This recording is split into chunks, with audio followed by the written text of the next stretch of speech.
Louvado seja Deus. Vamos abrir a palavra de Deus, irmãos, em Mateus capítulo 5. Mateus capítulo 5, verso 7. Mateus 5, verso 7. Bem-aventurados os misericordiosos, porque alcançarão misericórdia. Bem-aventurados os misericordiosos, porque alcançarão misericórdia. As 4 primeiras bem-aventuranças, ensinadas pelo Senhor Jesus Cristo, tratam da nossa relação com Deus, da nossa intimidade com Deus. Mas agora o Senhor Jesus Cristo começa uma nova fase nas bem-aventuranças, um estágio mais avançado, uma escada mais elevada, porque nesta bem-aventurança e a partir desta, o Senhor Jesus Cristo vai começar a falar da nossa relação com o próximo, na nossa relação diante dos homens. As 4 primeiras trataram da questão do ser. A partir de agora, Jesus vai tratar da questão do fazer. É muito importante esta ordem, porque no cristianismo o ser vem antes do fazer. Quem é, faz. A fé sem as obras é morta. Eu não tenho dúvidas, irmãos, de que esta é uma das mensagens mais necessárias e oportunas para os dias de hoje. Porque parece que misericórdia é algo que não existe com tanta frequência na sociedade contemporânea. Mas não era diferente lá na época de Jesus. Os judeus, para quem Jesus está falando este sermão, via de regra eram pessoas cruéis, hipócritas, acusadoras, orgulhosas, egocêntricas. Parece que esta também é a radiografia da sociedade atual. Nós parece que somos até treinados, vacinados, para não termos o coração tão sensível, porque somos levados a pensar que se formos misericordiosos, as pessoas vão nos explorar e vão pular em nosso pescoço. Mas fica aqui a palavra do Senhor Jesus: bem-aventurados os misericordiosos, porque eles alcançarão misericórdia. Jesus está falando de um dever, sermos misericordiosos. E Ele está falando de uma recompensa, e a recompensa é mais misericórdia. Vamos entender que Jesus está dizendo que nós devemos ser misericordiosos aos homens, mas Jesus não está dizendo que nós vamos receber misericórdia dos homens. A recompensa da misericórdia é misericórdia, mas nós ministramos misericórdia aos homens e recebemos misericórdia de Deus. Porque nos frustraríamos se nós esperássemos receber dos homens a misericórdia. Tantas vezes os homens pagam o bem com o mal, foi o que fizeram com o Senhor Jesus Cristo. A nossa recompensa vem do alto, vem de Deus, vem do céu. Por outro lado, irmãos, se ser misericordioso é ser uma pessoa abençoada, não exercer misericórdia é estar debaixo de uma terrível maldição. E eu gostaria então que nós pudéssemos olhar para esse texto e tirar dele algumas lições. A primeira delas é o que significa, o que é ser uma pessoa misericordiosa. Qual é o conceito bíblico de misericórdia? A palavra misericórdia significa lançar o coração na miséria do outro. Exercer misericórdia implica em que a outra pessoa está numa situação crítica, desesperadora, de crise, de fadiga, de aflição, de angústia, de necessidade. A palavra hebraica correspondente à misericórdia no Velho Testamento traz a ideia de você ter capacidade de entrar na outra pessoa, de praticamente ver com os seus olhos, de ouvir com os seus ouvidos, de pensar com a sua mente e de sentir com o seu coração. É como se você mudasse de endereço e entrasse na pele da pessoa e sentisse, percebesse o que ela está sentindo e percebendo na sua própria pele. Misericórdia é ver alguém sem alimento e dar comida para essa pessoa. Misericórdia é ver alguém solitário e fazer companhia para essa pessoa. Misericórdia é atender a necessidade de uma pessoa mais do que sentir a sua necessidade.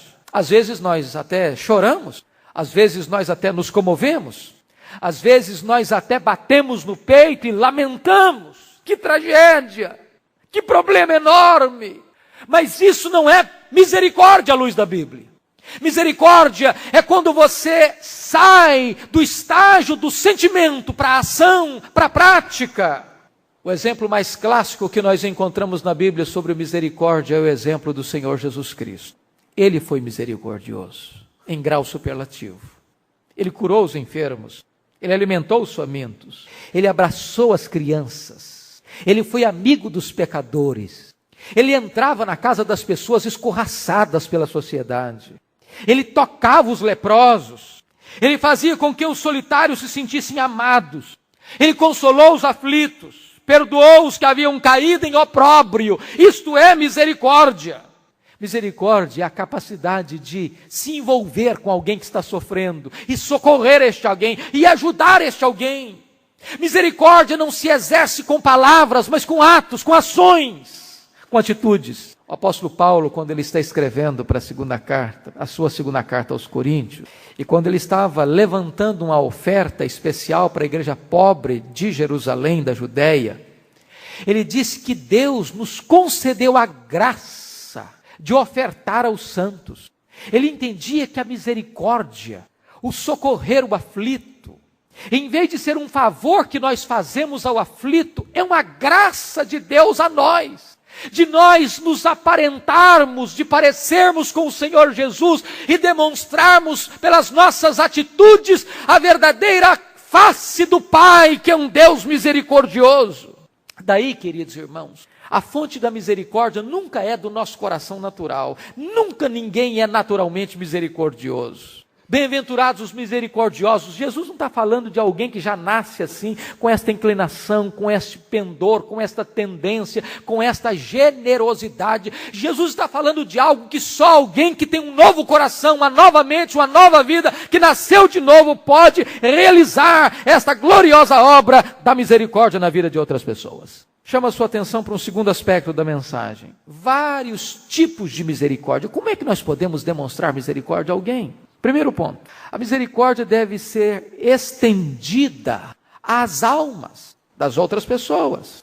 Alguém já disse que a alma é um anel de brilhante, ou é um rico diamante, melhor dizendo, num anel de barro.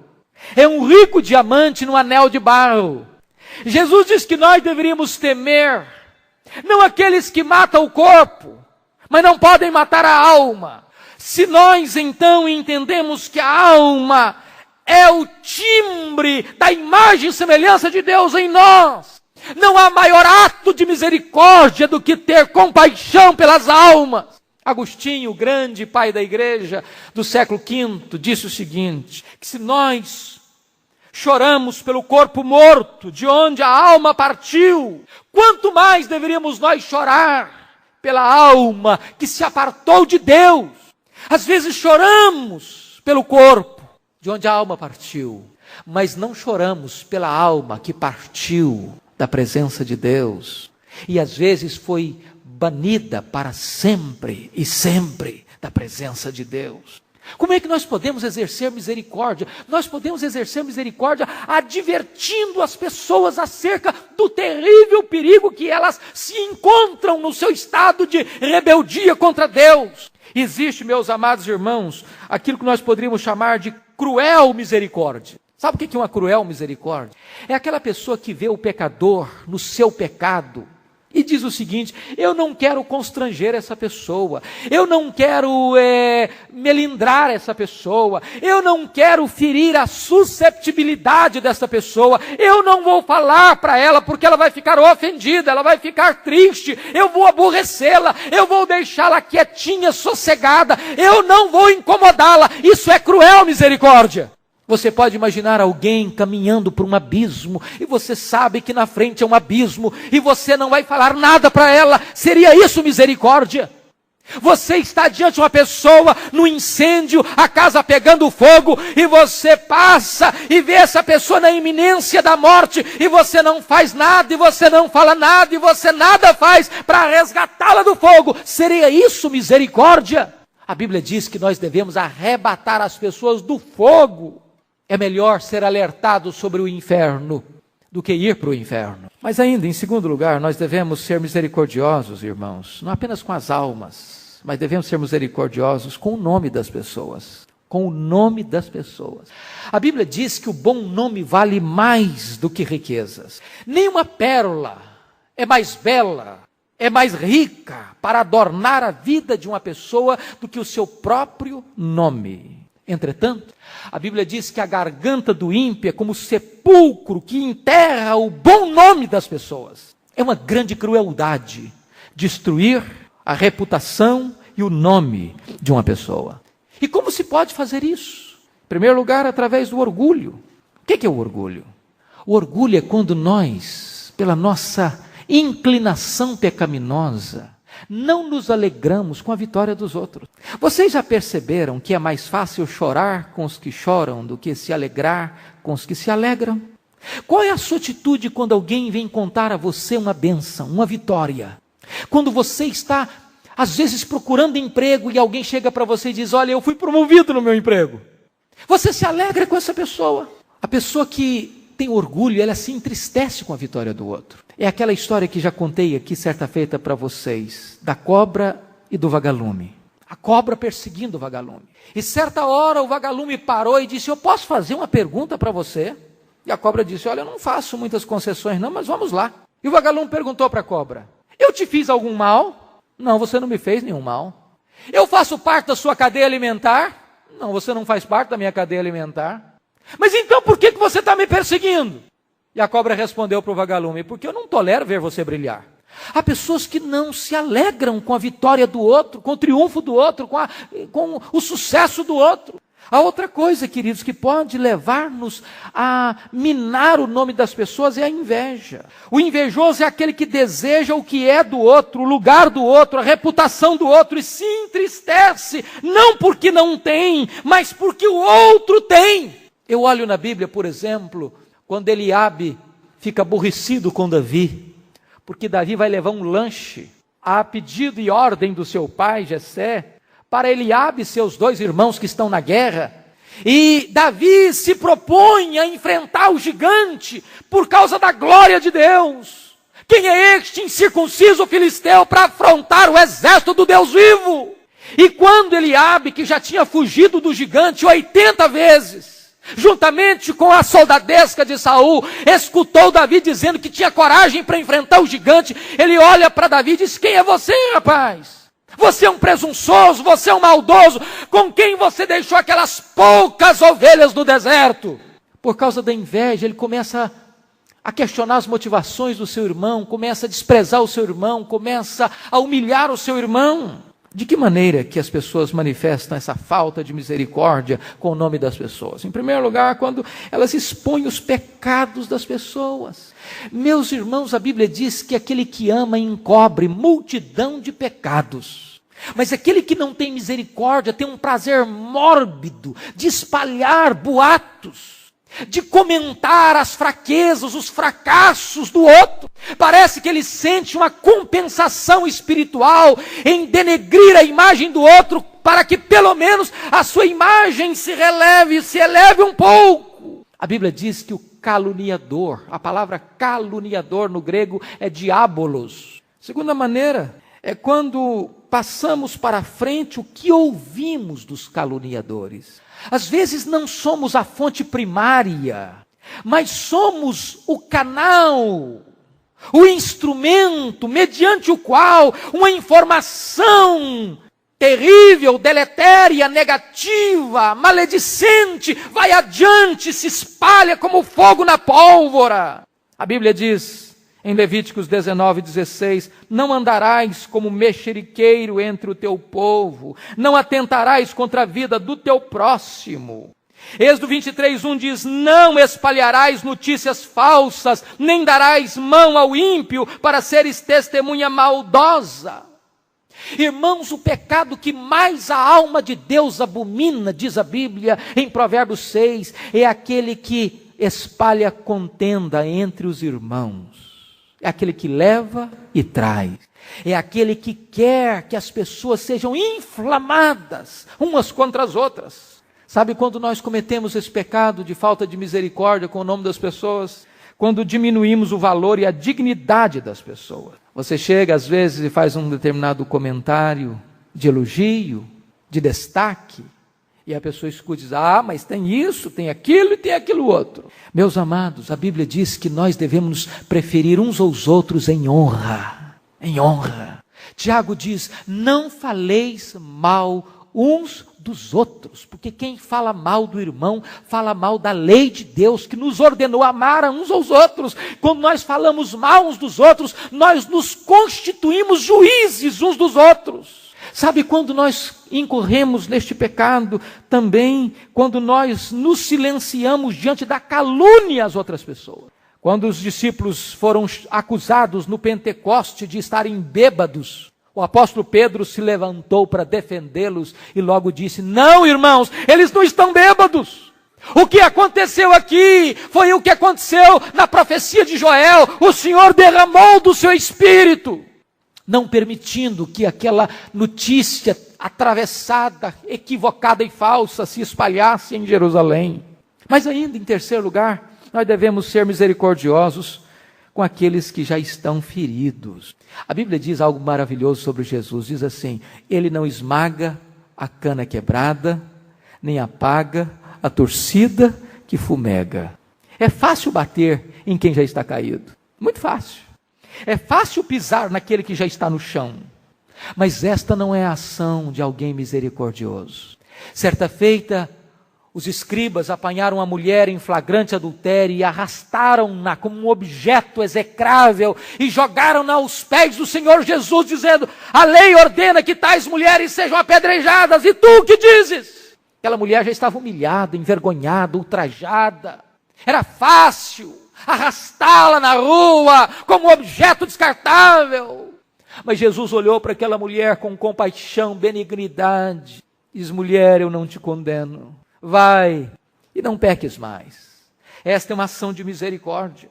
Mas ainda, irmãos, em quarto lugar, nós devemos ser misericordiosos com aqueles que nos ofendem.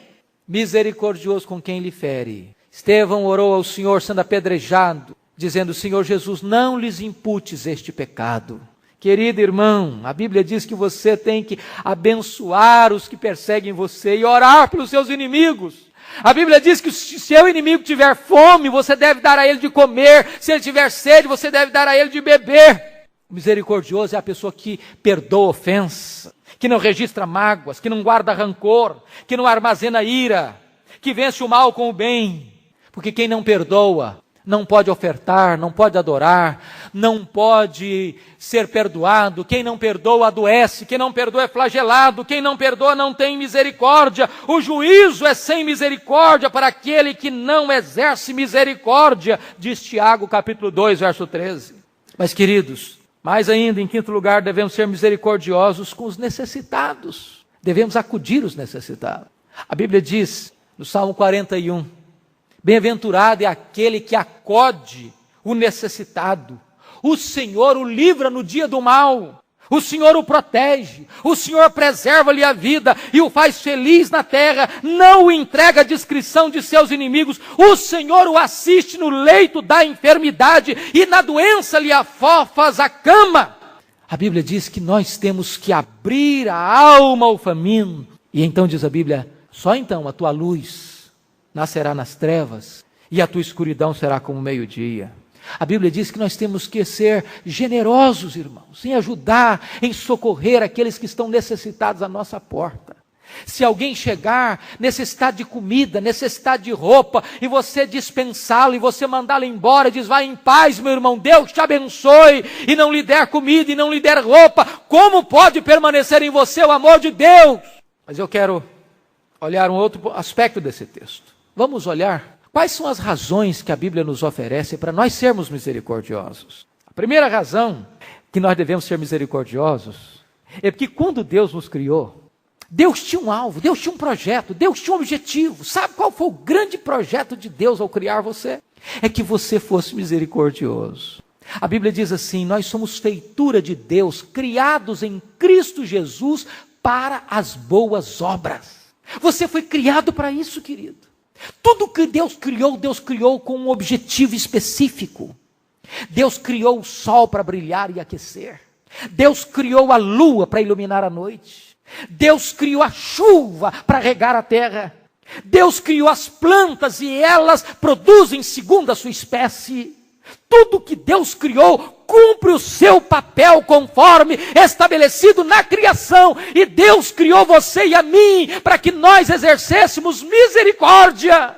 Segunda razão para sermos misericordiosos é porque quando você é misericordioso, você revela o caráter do seu Pai, o caráter do seu Deus. O Senhor Jesus disse em Lucas 6,36, sede misericordiosos, como também é misericordioso o vosso Pai. Que coisa boa!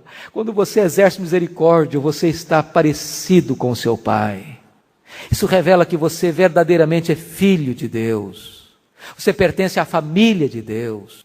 Que o coração do Pai está em você. Querido irmão, vamos parar para pensar na bondade de Deus por nós. Como Deus é generoso. Nós lemos, o irmão Zé Maria leu hoje para nós, Deus sendo rico em misericórdia por causa do grande amor com que nos amou. É assim que Deus nos trata, com misericórdia, com bondade. E a Bíblia diz que nós devemos revelar e demonstrar essa bondade aos outros. Você já parou para calcular a bondade de Deus na sua vida? Certa feita eu estava lendo a biografia de John Rockefeller, o primeiro bilionário do mundo. Ele ficou muito doente, o cabelo da sua cabeça caiu. Ele não podia andar, ele não podia trabalhar. A dieta de John Rockefeller era um copo d'água e 2 bolachas de sal por dia. O homem bilionário podia ter todas as delícias de todos os banquetes, as iguarias mais finas, mas ele só podia comer 2 bolachas de sal por dia. Foi quando ele parou para observar a vida. Quanta bondade de Deus.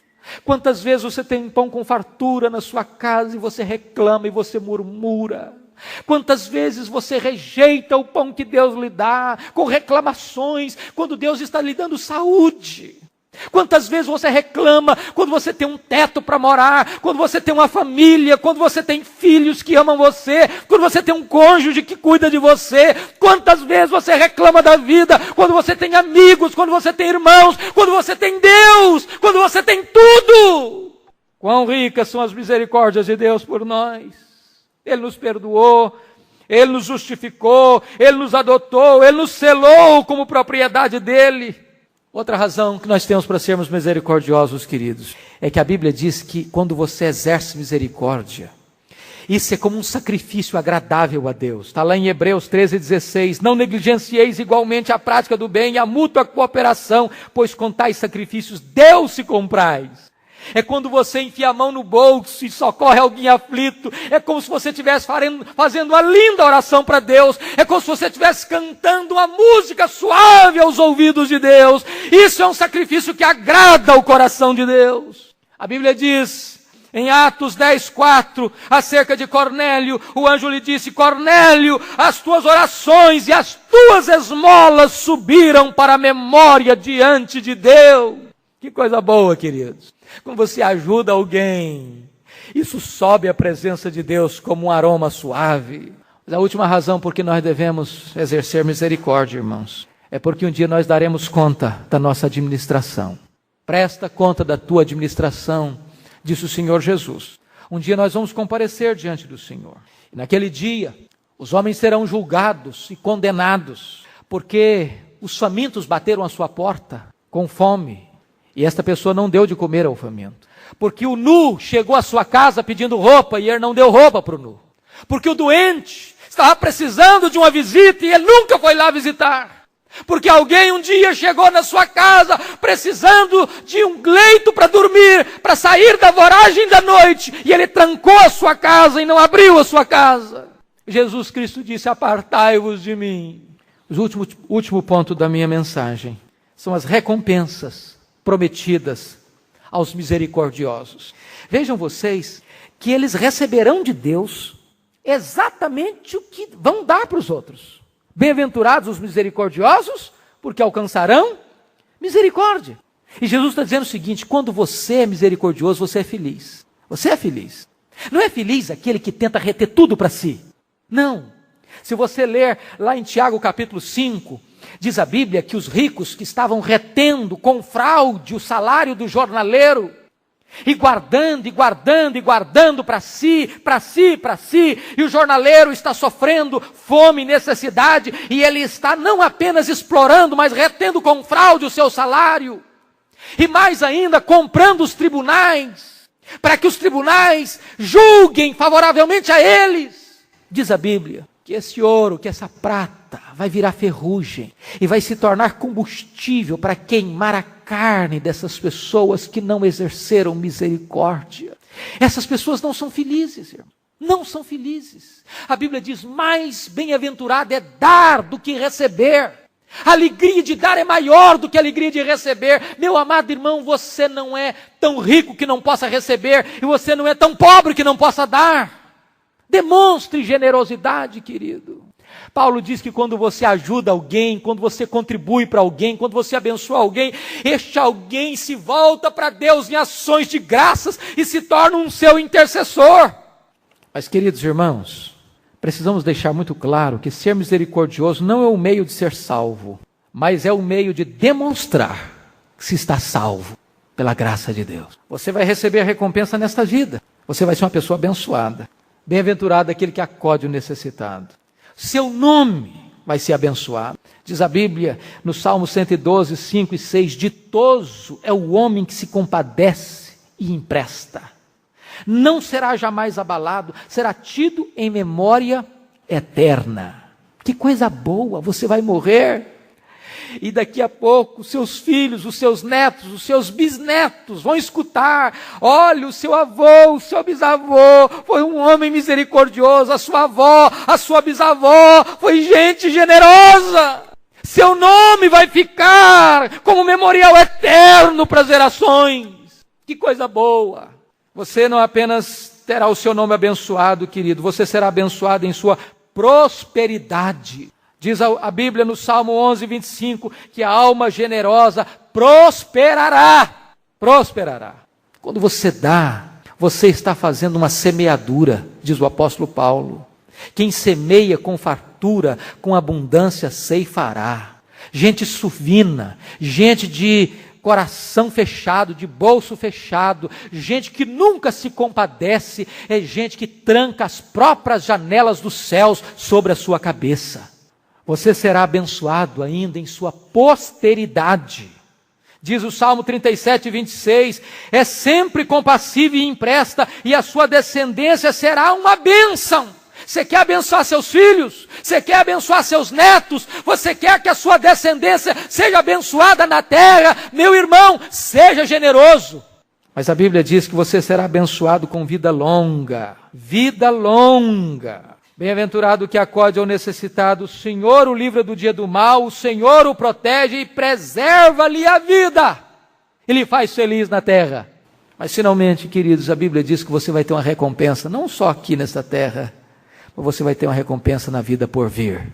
A Bíblia diz que nós não somos levados para o céu pelas nossas boas obras, mas nós levamos para o céu as nossas boas obras. Diz Apocalipse 14, 13. A Bíblia diz que até um copo de água fria que você der a alguém em nome de Jesus, não ficará sem galardão. Deus há de computar cada palavra, cada gesto, cada atitude, cada manifestação de misericórdia para com a outra pessoa. A Bíblia diz em Provérbios 19, 17, que quem se compadece do pobre, ao Senhor empresta, e este lhe paga o seu benefício. Deus não fica endividado com ninguém, com ninguém.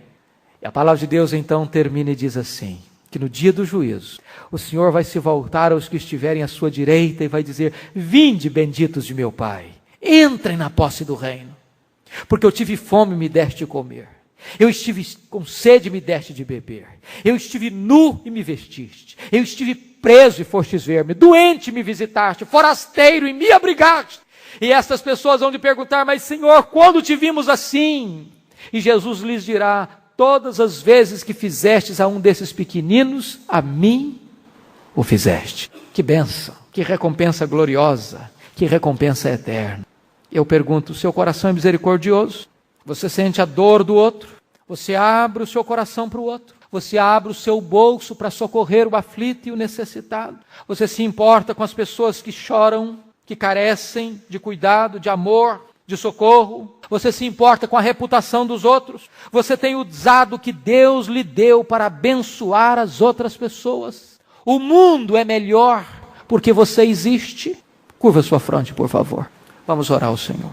Eu gostaria que você sondasse a sua vida, irmão, irmã. Que você fizesse um balanço nesta noite. Qual foi a última vez que você demonstrou um gesto de misericórdia com alguém? Qual foi a última vez que você fez uma visita para consolar alguém? Qual foi a última vez que você enfiou a mão no bolso e deu uma oferta para alguém? Qual foi a vez última que você honrou alguém com o seu comentário?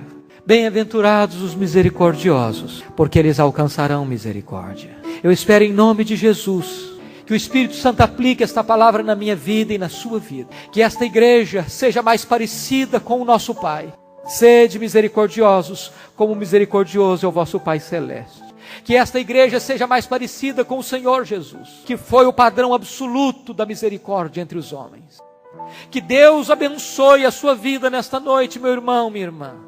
Para que você tome uma decisão resoluta. Meu Deus, eu quero ser misericordioso. Na minha casa, na minha família, no meio da minha parentela, no meio da minha vizinhança, na minha igreja, lá no meu trabalho, lá na minha escola, com os meus inimigos. Eu quero ser misericordioso. Pai, aplica a Tua palavra na nossa vida nesta noite, Senhor. Ajuda-nos a sermos parecidos com o Senhor Jesus Cristo, a termos o caráter do nosso pai, do nosso irmão mais velho. Meu Deus, que nós sejamos conhecidos como um povo que ama, e ama verdadeiramente, não apenas de palavras, mas com atitudes. Senhor, muda o nosso coração, toca a nossa vida, torna-nos mais doces, mais amáveis, mais simpáticos, mais cheios de ternura, mais plenos de misericórdia. Restaura-nos, Senhor, nesta noite, e usa-nos como vasos de bênção nas Tuas mãos, para a glória do Teu nome, em nome de Jesus. Amém.